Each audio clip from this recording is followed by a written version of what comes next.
आप इस या किसी भी एक YouTube वीडियो को देख के स्टॉक पिकिंग सीख सकते हैं? तो इसका जवाब ना है। लेकिन आप अगर एक फ्रेमवर्क डेवलप करना चाहते हैं जिसके बेसिस पे आप स्टॉक्स की खोज कर सकें, तो ये वीडियो आपके बहुत काम आने वाली है।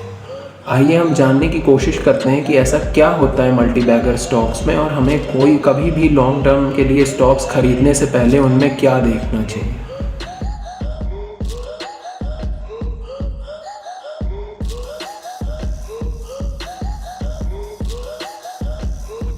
हमेशा इंडस्ट्री लीडर्स के साथ रहना चाहिए। लोग आमतौर पे कोशिश करते हैं कि वो स्मॉल कैप स्टॉक्स खरीदें, यानी कि किसी भी इंडस्ट्री का 5वां, 6ठा या 10वें नंबर का प्लेयर खरीदें, और आगे चल के वो एक बहुत बड़ी कंपनी बन जाएगी और अपने इंडस्ट्री की पहले नंबर की कंपनी हो जाएगी। और आमतौर पे ऐसा होता नहीं है और लोग नुकसान कर बैठते हैं। हमें कोशिश करना चाहिए कि हम किसी भी इंडस्ट्री के सबसे पहले प्लेयर यानी कि लीडर पे बैठ करें। अगर आप एशियन पेंट्स को देखें तो वो आज भी पेंट इंडस्ट्री का लीडर है। 5 साल पहले भी था, 10 साल पहले भी था और 20 साल पहले भी था। 1995 में जब HDFC बैंक का IPO आया था तो HDFC बैंक तब भी प्राइवेट बैंकिंग प्लेयर्स का लीडर था और आज भी है। आप किसी भी ऐसे मल्टी बैगर स्टॉक्स को देखेंगे तो वो हमेशा से इंडस्ट्री के लीडर रहे हैं।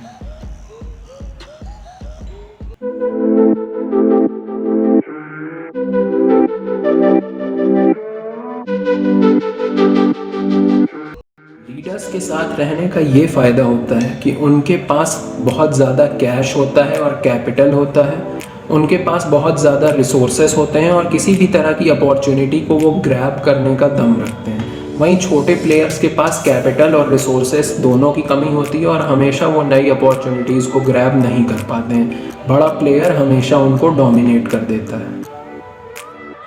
दूसरी बात जिसका हमें ध्यान रखना चाहिए वो ये है कि वो स्टॉक किसी ऐसे सेक्टर से हो जिसके प्रोडक्ट्स हम आम तौर पे अपनी लाइफ में हमेशा यूज़ करते हैं। जैसे मैं आपको एक बहुत सिंपल सा एग्जांपल देता हूँ इसका, जो कि है रिलैक्सो फुटवियर्स।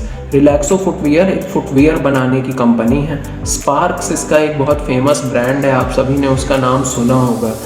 तो रिलैक्सो फुटवियर्स 2019 में 18 करोड़ पेयर्स ऑफ चप्पल बनाई थी।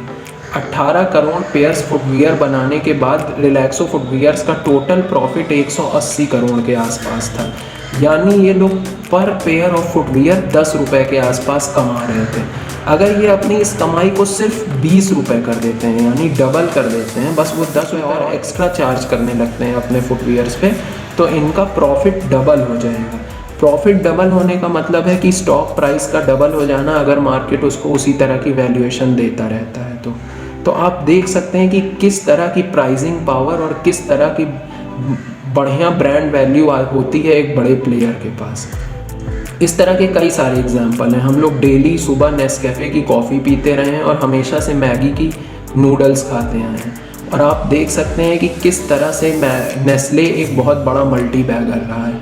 हम जब भी पेंट की दुकान में जाते थे हमें एशियन पेंट्स का पेंट ज़रूर दिखता था, और आप देख सकते हैं कि एशियन पेंट्स कितना बड़ा मल्टी बैगर रहा है। हम सरकारी बैंकों की सर्विसेज से परेशान होकर प्राइवेट बैंक्स में अकाउंट खुलवाना शुरू किए, और आपको पता है कि HDFC बैंक ने अपने शेयर होल्डर्स के लिए किस तरह की वेल्थ क्रिएट करी है।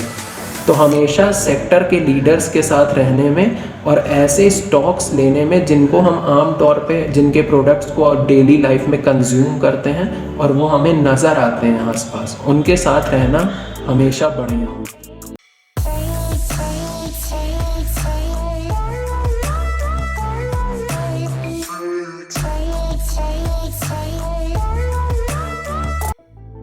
बात जिसका हमें ध्यान रखना चाहिए कि हम जिस भी कंपनी में इन्वेस्ट करने जा रहे हैं वो ऐसे सेक्टर से बिलोंग करनी चाहिए जिस सेक्टर के पास अभी अच्छी खासी टेलविंड्स हो, मतलब कि वो सेक्टर में अभी बहुत बड़ी ग्रोथ की स्पेस बची हुई हो। जैसे कि एग्जांपल के लिए हमारे देश में एसेट मैनेजमेंट कंपनीज़, यानी कि वो कंपनीज़ जो म्यूचुअल फंड सर्विसेज देती हैं, अभी हमारे देश में बहुत कम लोग म्यूचुअल फंड्स में इन्वेस्ट करते हैं, और जाहिर सी बात है ये सेक्टर आने वाले समय में काफ़ी बढ़ने वाला है। सेम उसी तरह इंश्योरेंस कंपनीज़ में अभी हमारे देश में प्राइवेट प्लेयर्स एकदम नए हैं, और आपको एकदम अच्छे से पता है कि किस तरह से प्राइवेट टेलीकॉम गवर्नमेंट टेलीकॉम से बहुत अच्छी सर्विस दिया, प्राइवेट बैंक्स गवर्नमेंट बैंक से बहुत अच्छी सर्विस दी है और इन्वेस्टर्स को बहुत ज़्यादा पैसा भी बनवा के दिए। क्या पता उसी तरह प्राइवेट इंश्योरेंस कंपनीज़ भी गवर्नमेंट इंश्योरेंस कंपनीज से बहुत अच्छा करें। FMCG प्रोडक्ट्स भी होते हैं जो, या डेली कंजम्पशन के प्रोडक्ट्स भी होते हैं, ये सेक्टर भी अभी हमारे देश में ग्रो कर रहा है, क्योंकि बहुत ज़्यादा लोग हमारे देश में ऐसे थे जिनकी इनकम बहुत कम थी, और जब देश की पर कैपिटा इनकम बढ़ती जाएगी तो FMCG सेक्टर भी बहुत अच्छा परफॉर्म करने वाला है। तो हमें कोशिश करना चाहिए कि हम ऐसे सेक्टर के साथ रहें जो ग्रोथ कर रहा हो। अगर आप पेट्रोलियम या फिर ऑयल एंड गैस या कोल्स ऐसे सेक्टर में जब इन्वेस्ट करेंगे तो इन सेक्टर में डी ग्रोथ हो रही है। दुनिया भर में इनकी ग्रोथ पे एकदम रोक लग चुकी है, उल्टा इनमें नेगेटिव ग्रोथ भी देखने को मिल रही है। तो हमें ऐसे सेक्टर में रहने की कोशिश करना चाहिए जो सेक्टर बहुत अच्छी तरह से ग्रो कर रहा है।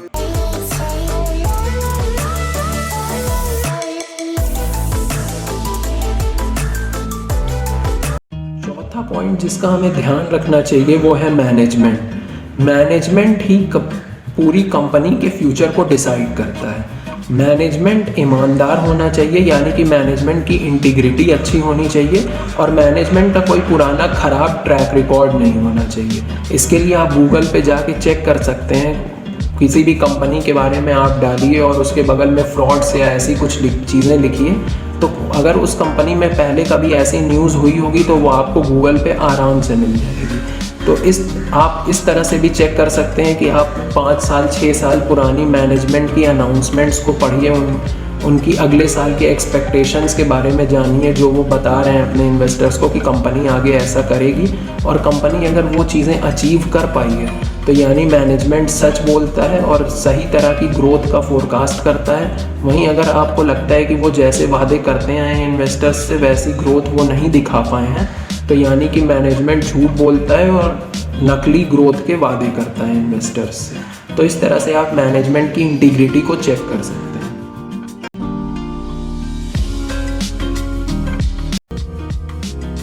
फिर और कुछ चीज़ें जो हमें देखनी चाहिए, जैसे कि है रिटर्न ऑन कैपिटल एम्प्लॉयड, यानी कि ROCE। हमें ये देखना चाहिए कि कंपनी का रिटर्न ऑन कैपिटल एम्प्लॉयड 20% 22% के आसपास हो। इससे होता ये है कि कंपनी 10-11% के इंटरेस्ट पे अगर कहीं से कैपिटल लेती है और 25% या 20% का रिटर्न कैपिटल पे जनरेट करती है, तो बीच का जो 8-9% बचता है ये कंपनी के पास कैश आता है। ये कैश ये दिखाता है कि कंपनी जितने इंटरेस्ट पे कैपिटल ले रही है उससे ज़्यादा वो कमाई कर पा रही है। तो हमें देखना चाहिए कि रिटर्न ऑन कैपिटल एम्प्लॉयड जो है वो 20% या उससे ऊपर हो, रिटर्न ऑन इक्विटी भी 15-16% के ऊपर हो। इस तरह से, और आप ये भी देख सकते हैं कि पिछले 5 साल 6 साल से कंपनी का अर्निंग पर शेयर जो है वो लगातार 20%, 10%, 15% से ग्रो कर रहा हो, एक कंसिस्टेंट ग्रोथ दिखा रहा हो। ये नहीं कि किसी साल अर्निंग पर शेयर 100% बढ़ गया हो, फिर 2-3 साल नहीं बढ़ रहा हो, फिर 50% गिर गया हो। इस तरह के अर्निंग पर शेयर वाली कंपनी में हमें इन्वेस्ट नहीं करना चाहिए।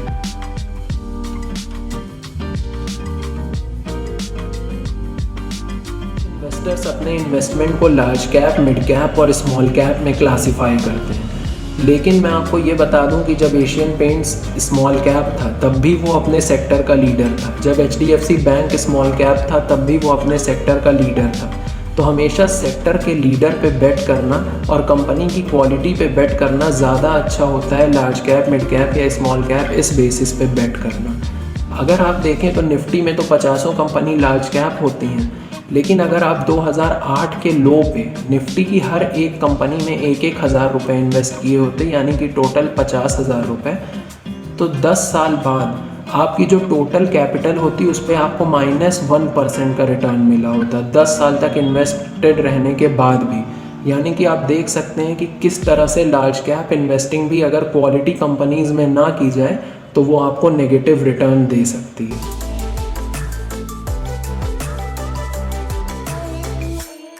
कंपनी की क्वालिटी और लीडरशिप, मैनेजमेंट की इंटीग्रिटी, कंपनी का अच्छा ROCE, ROE और एक स्टेबल EPS ग्रोथ, ऐसा सेक्टर जो कि ग्रो कर रहा हो, और ऐसे प्रोडक्ट्स जिनकी हमको आम तौर पे ज़रूरत पड़ती रहती है।